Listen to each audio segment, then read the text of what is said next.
أعوذ بالله السميع العليم من الشيطان الرجيم بسم الله الرحمن الرحيم. Someone once said something that I find very insightful, and that is that for every solution to a problem, that solution in itself is another problem on its own. I'll take that again. Every solution to a problem is a problem on its own. As you are finding a solution to an issue, that solution would also create another new issue that was not previously known. So, in that regard, I want to speak about something that is very, very essential in our religion.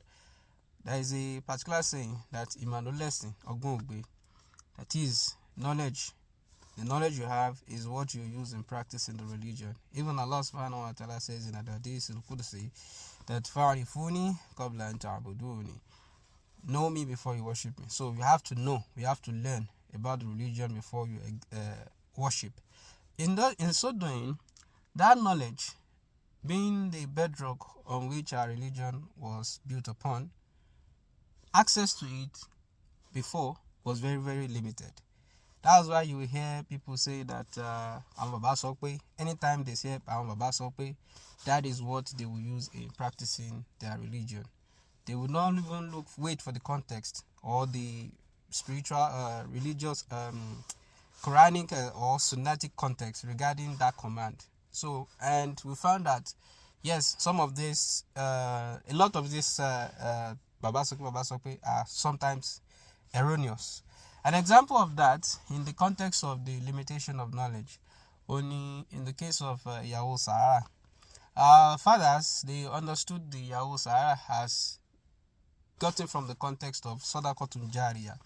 And in that regard, Al-Jariyah, Sadaqatun Jariyah Sahara, Yahoo Sahara, they interpreted it as Yahoo Sahara as one of the things that they can invest in to have reward after they have gone. As we all know the hadith, that there are 3 things that you'll be getting reward from even after you are dead. So, Sadaqatun Jariyah, Al-Jariyah is not necessarily, it doesn't mean only a young girl. Al-Jariyah doesn't mean a young girl alone. It also means something that is flowing. So they understood it in the context of, into Tosona Nipe, Temafi, or Mobili, Tiani, Kiavishi, Sahara, Yahoo Sahara was plenty. We have a lot of Yahoo Sahara then. So, and it was something that was celebrated that Yahoo Sahara, until recently that everybody got to know that it's not Jariyah of young girl. So, that is one aspect in the access to knowledge. Now that knowledge is now widespread, we would have another issue. And that issue is that the knowledge that is not supposed to get to the awam, in the context of awam, someone that is not a student of knowledge, until koti wanile kio, oka gugu oderi into context, it doesn't understand the context, doesn't understand the historical backing, doesn't understand anything regarding that knowledge. And he went ahead and just used that knowledge and put it into practice. That is another problem that exposure to knowledge will bring. And that is a problem that we are presently facing. I'll give another example regarding that. There is a story that they said someone who inherited a book of medicine. And he said that in the book of medicine, for a particular ailment, I've forgotten the particular ailment, they said that the solution to that is Al-Aswadan. Al-Aswadan.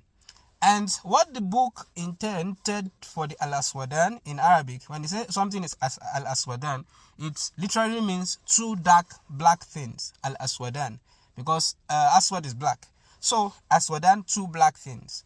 But when it is being used in a linguistic, the usage in linguistic meaning is different. The usage in contextual meaning is also different. So, Al-Aswadan in Arabic can mean At-Tamar wal-Ma, that is a date and water. Al-Aswadan can also mean Al-Harratu wal-Layl, that is day, afternoon, and day. Day and night, rather. Al-Aswadan can also mean Al-Hayyatu wal-Aqrab, snake and also scorpion. So in this person, when he got the book, he just saw that Al-Aswadan. All he understood what Al-Aswadan means is snake and scorpions. So in order to treat that ailment for himself, he now used that ailment that, okay, he's now started looking for black snake, and that black snake, he thought that it's going to be a cure for his ailment, and that was how he died. So that access to knowledge, unbridled access to knowledge, would bring a lot of problem. Now imagine a primary 2 student. He hasn't passed through the fundamentals of knowledge, graduating from 1 plus 1 before he graduated to -2 plus -1. Before he graduated to board mass, before he simple arithmetic, before he graduated to simultaneous equation, before he graduated to calculus, before he graduated to all the advanced mathematics. Now imagine a small student, a primary 2 student, now being exposed to graduate level mathematics. He would, even if he understood the concept or the language with which the words were written, or this is if you use this, he would not understand the context of its usage. So at the end of the day, even if he intends or even gets the usage of, okay, use this one to rub this one, this, he would end up messing the whole thing up. And that is the problem with this social media that we have presently. Everybody now have unbridled access to knowledge, and most people, it wasn't used to be like that in the olden days, that you have to learn through the hands of scholars and understand the concept, the context, everything regarding the knowledge. But now you can just type into Google and then the knowledge will come to you. But how did the knowledge come to be? What is the reason? What is the context behind those knowledge? You get 0 out of that. So this is a problem. For every solution, there is another problem that it will create. So how do we now solve this new problem? Everybody, go and study your religion. Go and know your religion. Don't let anything, you just see something online. They say we should be doing this thing. The one that prompted this, that prompted this discussion, as I'm saying, this would bring another problem in soon, is that people are now saying that yes, the age of our mother, Khadija, was not 40 years old. That the Prophet ﷺ did not marry Khadija at age 40. I was not like, why? What benefit does that bring to you? Okay, he's not 40, he's 28. Okay. What does it change? It doesn't. It's kind of. It doesn't make any sense. So why? What? So this kind of knowledge, when you don't study it sequentially or from the right source or the way you are supposed to study it, you end up creating a nuisance to the ummah. You end up becoming a mockery, making yourself a more fool in the eyes of people. So, respected brothers and sisters in Islam, it's very, very important. Yes, it's good to have access to knowledge and know about a lot of things, but go and study the context, go and study the meaning, go and study the reason behind those things. Knowledge can be liberating, but at the end of the day, knowledge can also bring about your destruction. I would have loved to continue on, but this video will be too long.